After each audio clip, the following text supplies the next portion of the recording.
সবাইকে আবারও আমন্ত্রণ জানাচ্ছি আমার একটি নতুন ব্লগে। সবাই ভালো থেকো, সুস্থ থেকো, আমার পেজটাকে সাবস্ক্রাইব করো, ফলো করো, অনেক অনেক ভালোবাসা দিও। আজকের দিনটি শুরু করছি সুন্দর একটি ব্যাম্বো ট্রি রয়েছে, সেটাকে যত্ন করছি, এভরিডে জল দিই। এটা শুভ একটি গাছ। আর করেছি আজকে একটুখানি সয়াবিন কষা কষা সয়াবিন খেতে কিন্তু আমার ভীষণ ভালো লাগে। দুপুরে হচ্ছে এটা খাওয়া, রুটি দিয়ে বা পরোটা দিয়ে এটা খাওয়া হবে। আর একটা জায়গায় যাব, সেই উদ্দেশ্যে বেরিয়ে পড়েছি। আর আমের আচার করব আজকে, সেই জন্য আমগুলোকে খুব ভালো করে ধুয়ে নিয়ে পুছে কেটে রেখেছি। হলুদ দিয়ে ছাদের মধ্যে এটাকে শুকাতে দেব। তারপরে এটা বেশ 3 দিন ধরে শুকোবে, তারপরে এটাকে আচার করব। তো এবার বেরিয়ে পড়েছি হচ্ছে নতুন একটা জায়গার উদ্দেশ্যে। সেই একটা দেখো, এই গাছটা অশ্বত্থ গাছও রয়েছে, তার সাথে দেখো আরেকটা গাছ, দুরকম গাছ, কি আশ্চর্য না! এদিকে অশ্বত্থ গাছ, এদিকে আরেকটা, এইটা হচ্ছে অশ্বত্থ গাছ, এই যে, আর এদিকে হচ্ছে আরেকটা, এই গাছটা। এটার মধ্যে দুটো একসাথে সংমিশ্রণ হয়ে সুন্দর গাছটা উঠেছে। কি ভালো লাগছে, অদ্ভুত দেখতে। প্রথম দেখলাম এরকম আমি, একটা গাছের মধ্যে আরেকটা গাছ, বেশ সুন্দর হয়েছে। আর আমার তো ভীষণ বলরাম মল্লিক, রাধারমণ মল্লিকের মিষ্টি খেতে ভীষণ ভালো লাগে। এই মিষ্টিগুলো খুব দুর্দান্ত টেস্টি। কিছু কিছু মিষ্টির বেশ বড় বড় সেরা নাম আছে, তাদের মিষ্টি সত্যি খুব ভালো। যেমন রাধারমণ মল্লিক, এই বলরাম মল্লিক, নকুরের মিষ্টি, নলিনচন্দ্র মিষ্টি। আর বেরিয়েছিলাম একটা নতুন জায়গায়, এটা ক্রমশ প্রকাশ্য গ্রাম, দেখতে ভীষণ ভালো লাগে। খুব সুন্দর গ্রামের পরিবেশ, যেন একটা অসাধারণ মনোতৃপ্তি দেয়।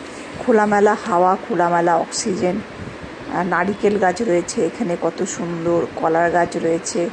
খুব ভালো প্রাকৃতিক দৃশ্য, ঘুরতে যেতে খুব ভালো লাগে। আমার গ্রামের, এই শহরের থেকে গ্রামে চলে যাওয়ার এই দৃশ্যগুলো দেখতে, অক্সিজেন প্রচুর পরিমাণে নেওয়া। মাঝে মাঝে কিন্তু ঘুরতে বেরোনো খুব উচিত, কারণ মনোটনি হয়ে যায় জীবন। একই রকম যদি ধাতে চলে, তবে কিন্তু জীবনের যে আনন্দ বেঁচে থাকার, সেটা একেবারে ফুরিয়ে যায়। সেই জন্য প্রতিটা দিনকে নিত্য নতুন করে বেঁচে থাকার রসদ নিজেকেই বার করে নিতে হবে। এটা নিজস্ব একটা প্রয়াস, এটা সবসময় থাকতে হবে, তবে সুস্থ থাকা যাবে, ভালোভাবে বাঁচা যাবে। তো গাড়ির মধ্যে বেরিয়ে যাচ্ছি এবার বাড়ির উদ্দেশ্যে। গাড়ির মধ্যে জ্যাম হয়েছে, তো জ্যাম ছেড়ে দিয়েছে, এবার বাড়ির উদ্দেশ্যে রওনা। খুব ভালো লাগে কিন্তু, বেশ সুন্দর মাঝে মাঝে বাড়ির বাইরে বেরিয়ে যাওয়া, নতুন কিছু ভালো কিছু দর্শন করা খুব ভালো লাগে। আবার চলে আসছি শহরের দিকে, তবে আমার দুটোই ভালো লাগে, দুরকম আনন্দ। এবার বাড়িতে হয়েছে বিরিয়ানি খুব সুন্দর, বেশ ঝরঝরে হয়েছে বিরিয়ানিটা। আমার বিরিয়ানি খেতে খুব ভালো লাগে, যেদিনই মাংস হয় সেদিন বাড়িতে বিরিয়ানি হবেই হবে। আর ছেলের খুব প্রিয় বিরিয়ানি, বেশ সুন্দর ঝরঝরে বিরিয়ানিগুলো হয়েছে। কিন্তু বিরিয়ানি রান্না করার একটা টিপস আর ট্রিক্সের দরকার, তা না হলে কিন্তু বিরিয়ানি ভালো হবে না।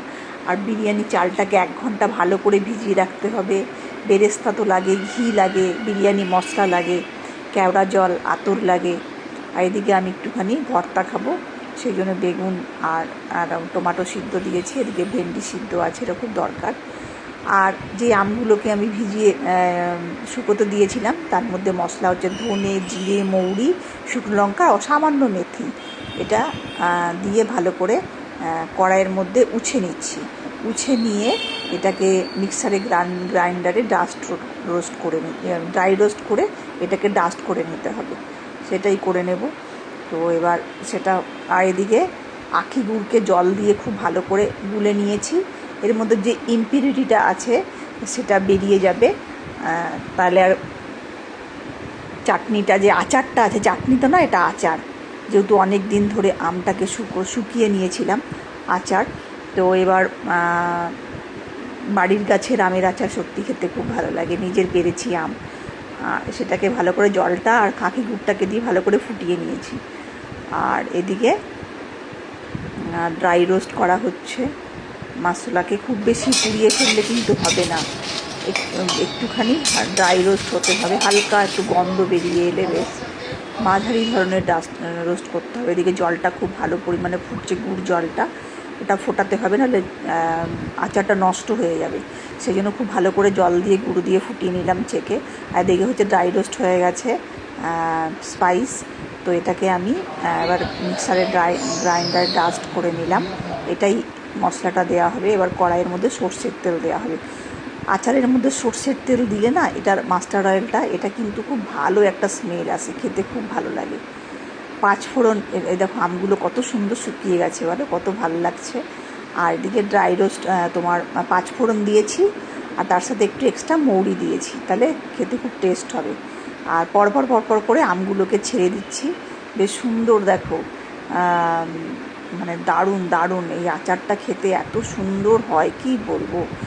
আর আমি যে কোনো রান্নাই চেষ্টা করি খুব খুব খুব ভালো করে করতে, তাহলে আমি যে নিজেই খেতে পারবো না।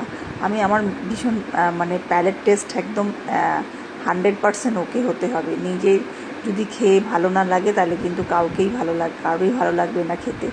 সেই জন্য আমি যে কোনো রান্না, যে কোনো কিছু একদম পারফেক্ট করার চেষ্টা করি। আর আমের আচারটা খুব সুন্দর হয় আমার। আর দেখো ভালো করে এটাকে কষিয়ে নিয়ে তারপরে ভেজে লবণ দিয়ে নিলাম, সামান্য অল্প লবণ দিতে হবে, বেশি লবণ দেওয়া চলবে না। তারপরে এই আচারটাকে খুব ভালো করে আমটাকে মশলার সাথে তোমার ভেজে নিচ্ছি কড়াইয়ের মধ্যে। এটা করতেই হবে, আচারটা অনেক দিন থাকবে, তাহলে ভালো। এবার আমি গুড়টা দিয়ে দিলাম, আখি গুড়টা দিয়ে দিলাম। কেউ চাইলে চিনি দিয়েও করতে পারো, যেহেতু আমি চিনি একদমই পছন্দ করি না। আর হোয়াইট পয়জন না খাওয়াই ভালো হেলথের জন্য। হেলথ বাঁচিয়ে সব কাজ করতে হবে, খাবারও খেতে হবে, হ্যাঁ খাবার এমন খেতে হবে যাতে হেলথ ভালো থাকে।